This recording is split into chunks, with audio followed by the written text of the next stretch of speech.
ఏంటి మరి ఇందాకే మీకు చెప్పారు, మరి మన వంశీకృష్ణ గారు మీరు చాలా పొగిడారట, మరి మీ అధినేత్రి ఏమో ఇప్పుడు లేదు ఉట్టికి ఎగరనేలమ్మ ఆకాశానికి గుర్తుందా అనేసి ట్వీట్ చేశారు, ఆమె కూడా మాట్లాడుతున్నారు.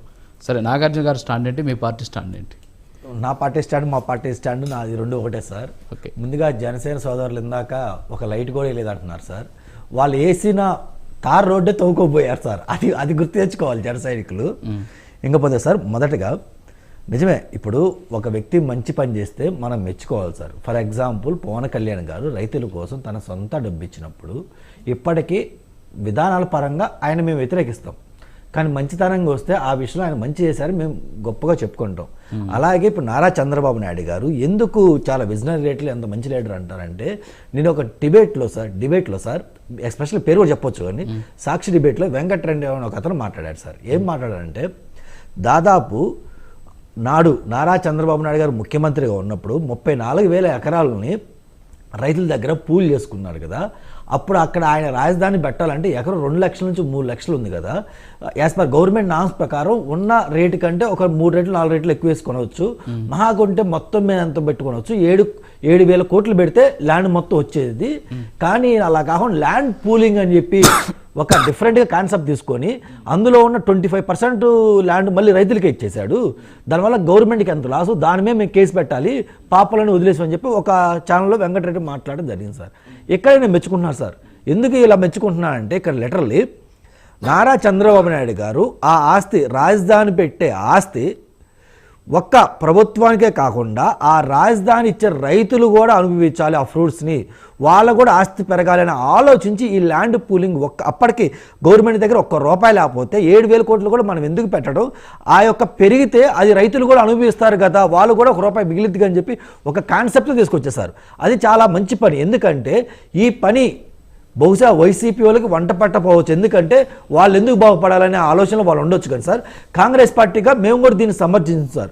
అయితే ఇందాక సోదరులు చెప్పినట్టు మా మేడం గారి స్టాండ్ అయినా ఏదైనా ప్రజలు కోరుకున్న స్టాండే మా మేడం గారు చెప్తారు, శర్మిలమ్మ చెప్పింది.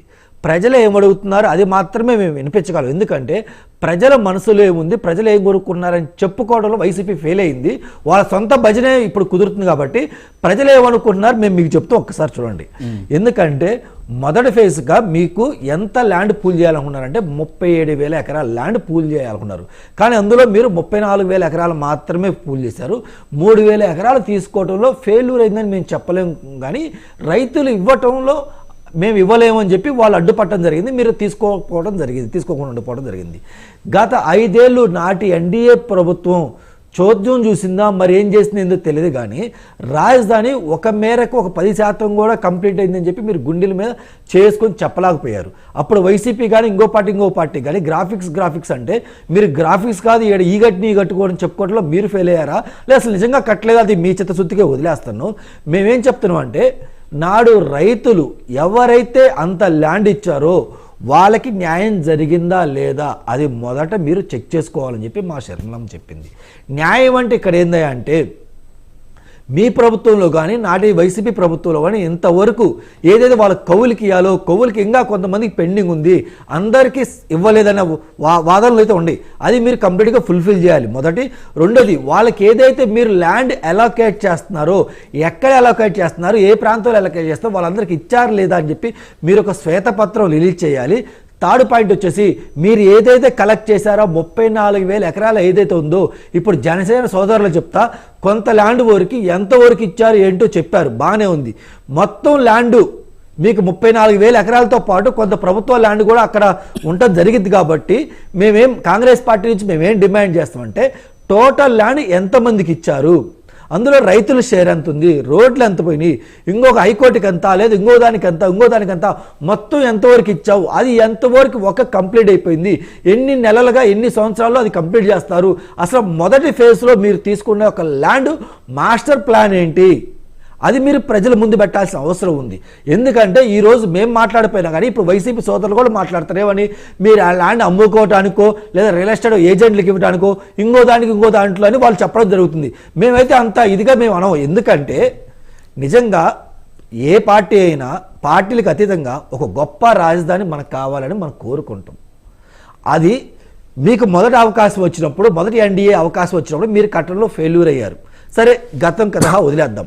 ఆ తర్వాత జగన్మోహన్ రెడ్డి గారికి అవకాశం వచ్చింది. నిజంగా కూటుకో నోటుకో ఒక 100 మంది సీఎంల కనుక మన పేర్లు చెప్తుంటే అందులో ఒకరికో ఇద్దరికో ఇలాంటి అవకాశం వచ్చింది. ఈరోజు నారా చంద్రబాబు నాయుడు గారు కానీ పవన్ కళ్యాణ్ గారికి ఒక అద్భుతమైన అవకాశం వచ్చింది. ఫ్యూచర్లో ఈ రాజధాని ఎవరు కట్టారా అంటే పలానా పాలకులని తరతరాలు చెప్పుకునే విధంగా ఆ రాజధాని కట్టాలని మీరు అనుకున్నారు. దాన్ని కాంగ్రెస్ పార్టీ ఫుల్ సపోర్ట్ చేస్తుంది. కానీ ఇంతవరకు ఫేజ్ 1లో మీరు తీసుకున్న ల్యాండ్ ఏం చేస్తే అది కంపల్సరీగా మీరు శ్వేతపత్రం రిలీజ్ చేయాలి. ఎందుకంటే మీ యొక్క మంత్రి బయటకు వచ్చి ఇప్పటి వరకు తీసుకున్న ల్యాండ్లో మాకు కేవలం 2000 ఎకరాలు మాత్రమే మిగిలింది, మిగిలిన ల్యాండ్ మొత్తం కంప్లీట్ అయిపోయిందని చెప్తున్నారు. కానీ మనం అక్కడ అమరావతికి వెళ్ళి చూస్తే ఎక్కడ చూసినా కానీ ఒకప్పుడు చెట్లు ఉన్నాయి, ఇప్పుడు చెట్లు మిస్ అయ్యాయి అంతే. అంతకుమించి ఏం కనపట్ల. మీరు ఇప్పటికీ 30,000 కోట్లు అప్పు చేశారు, ఇంకా మొత్తం ఎంత అప్పు చేస్తారు, ఆ అప్పుని ఎలా ఉపయోగిస్తారు ఏందని చెప్పి ఒక శ్వేతపత్రం రిలీజ్ చేయాలి. ప్రజలకి మీరు భరోసా ఇవ్వాలి, ముమ్మాటికి ఇవ్వాల్సింది. ఎందుకంటే చాలా ఆశలు పెట్టుకొని మీరు అమరావతి రాజధాని కడతారని చెప్పి ఇచ్చే మీకు ఇంత మెజారిటీ ఇచ్చారు. కాబట్టి మాకు ఒక ఎమ్మెల్యే లేకపోయినా 2% ఓట్ బ్యాంక్ ఉన్నా కానీ మేము ప్రజల వాయిస్ వినిపించాలని ఒక సిద్ధతతో మేము ఈరోజు చెప్పడం జరుగుతుంది సార్. రామారావు గారు ఏంటి మరి రియాక్ట్ అవ్వండి. ఇంకోటి సార్, ఒక నిమిషం, ఇందాక రామారావు ఒక నిమిషం వస్తాను, మీ దగ్గరకు వస్తాను, టైం అవుతుంది, మళ్ళీ మీ వర్షం తీసుకుంటాను. రామారావు గారు మాట్లాడండి.